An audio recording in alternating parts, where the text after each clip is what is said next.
questions that I had on the paper here, but I think it's appropriate because what you've brought me to is a point where you said from a large company idea down to it's just me and we're going to market, I have to market me and I'm the business, which is what I'm talking about, the org of one. However, where do you get to the point where it's expandable? And then what do you do with Seth Getz? Or I've just marketed myself and I've been the business but I want it to be something that lives beyond Seth. First of all, you got to be clear of what you're trying to do.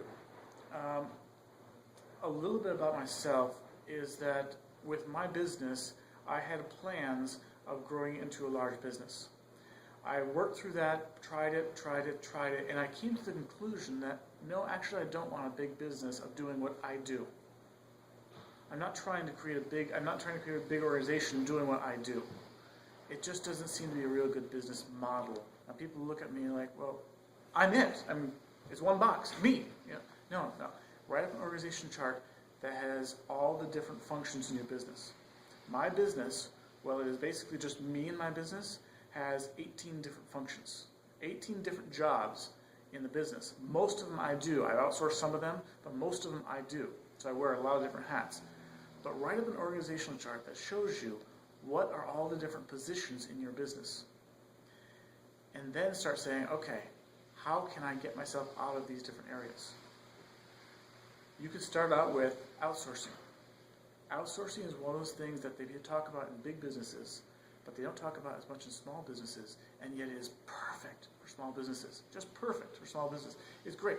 You can outsource so many different functions you do, allowing you to do what you do extremely well, where you are the magic, much better. So give yourself some flexibility with that, but then also start looking and saying, okay, how am I going to get myself out of all these boxes? Choose where your ending box is if you're going to stay in the business, and figure out how am I going to fill all these other boxes in the organization chart. It's the process of letting out each of those boxes before you bring on a person. Mistake that a lot of businesses make is they bring on person number 2. And the idea is, okay, you're going to do what I do. And I'm all over the place because I'm the only one in business, so you're going to be all over the place too. And any time that I don't catch up, you're going to help me with it. It's a huge mistake in businesses to try to run a business that way, to try to actually make it so that it works that way.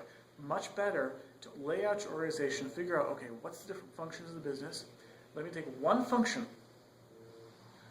organize this thing excessively, lay it out, try it myself, run the systems, lay out the tools, whatever's necessary to make this function work. And then bring on the next person and say, okay, guess what? This is you. I'm going to still handle all the other stuff. I want you to master this one. Now you can later on give them a second job because, hey, this is a small business. We do multiple things. But try to give them, but instead of just saying, hey, come in and join me in my chaos here. Instead, come on in. I want you to master this one. And we're not going to go anywhere else until you've mastered this one. And that way, I don't ever have to step into that role again. And then we're going to go into this one, and you're going to master that one. Or we're going to bring in the next person. Okay, you're going to master this one. And step it through the business from your organizational chart. If you're trying to build a larger organization, you've got to look at that organizational chart. Well, it's still just you.